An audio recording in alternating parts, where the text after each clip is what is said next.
m'appelle Ed Vendeveld, j'ai 31 ans et je suis chef et dirigeant d'une entreprise de catering ici à Bruxelles.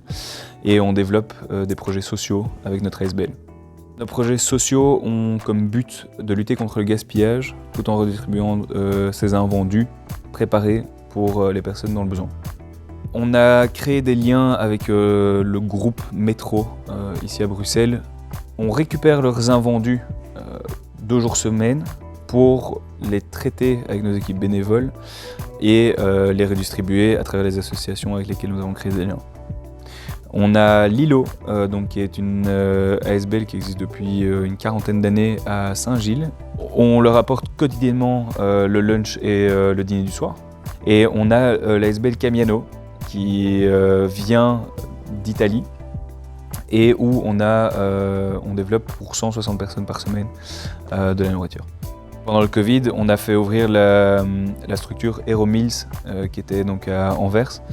Et on a géré 11 000 repas sur 5 semaines pour le corps hospitalier.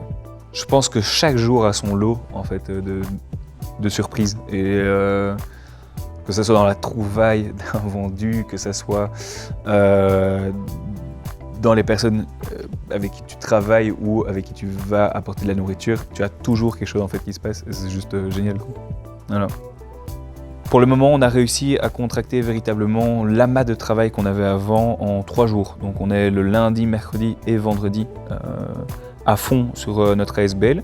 Tu vas chercher le matin tes invendus, tu reviens ici, les bénévoles t'attendent et hop là, et tu commences à tout traiter et tout se fait dans des petits kits et on les distribue généralement le lundi, le mercredi et le vendredi en plusieurs pièces pour ces ASBL-là. Moi-même, j'ai commencé les projets sociaux il y a 2 ans et donc on a fait ce parc Maximilien et en fait ça a été une claque, ça a été beaucoup trop violent, vraiment. Tu pars le matin et en fait tu sais que tu as un objectif le soir de nourrir ces gens et tu sais pas trop en fait comment ça va se passer, tu sais pas trop comment ça se passe et en fait tu te retrouves véritablement à en fait nourrir 600 personnes en fait en une journée avec des invendus. Et où tu vois en fait la véritable misère de ce qui peut se passer. Et en même temps après, tu vois surtout le bonheur d'équipe. Tu ressens pas vraiment le bonheur des gens qui sont là parce que c'est tellement, ils ont tellement de besoins comme ça. Enfin, non, c'était dur, c'était super dur. Et en fait, c'est ce qui a permis d'ouvrir l'esprit de soit du chef que je suis, soit de l'entrepreneur, soit en fait de l'humain. Et il y a eu un truc qui s'est passé de dire non, quoi. De dire non, c'est plus possible. En fait, ma cuisine doit se tourner vers ça. Aujourd'hui, on a mis en fait un vrai cadre et que ce cadre est juste devenu une magie en fait, une magie pour toute personne qui vient ici, une magie pour moi parce que ça me permet de me réveiller encore plus tôt, j'ai envie de dire, le matin pour exceller là-dedans et pour continuer en fait à y apporter une contribution hors norme, quoi. Parce que c'est infini ce que tu peux faire, infini. Je sais pas si c'est le fait d'avoir le projet social. Mais les difficultés, elles sont tellement multiples.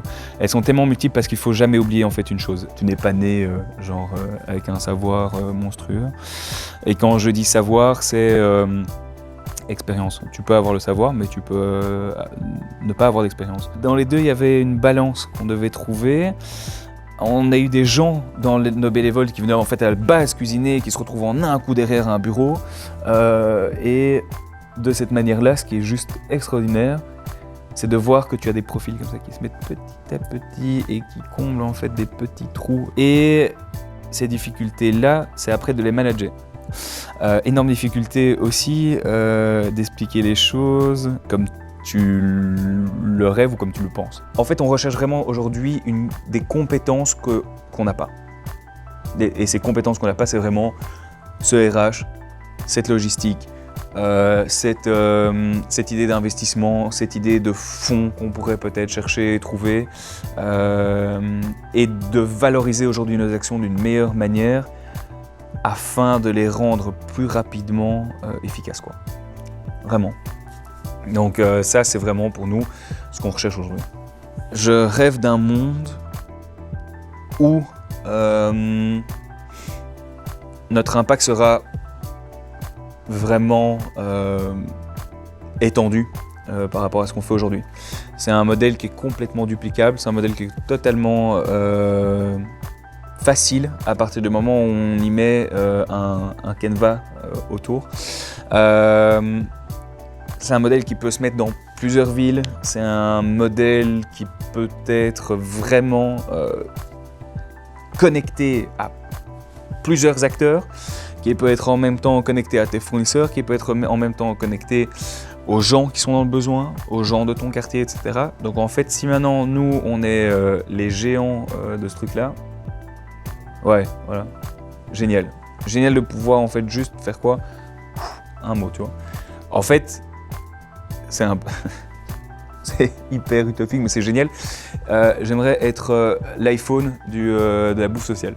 Et aujourd'hui, c'est vraiment en fait suivant ton profil. Réellement, en fait, il y a la place aujourd'hui pour tout le monde dans les projets sociaux. On a des besoins, que ce soit pour des livraisons.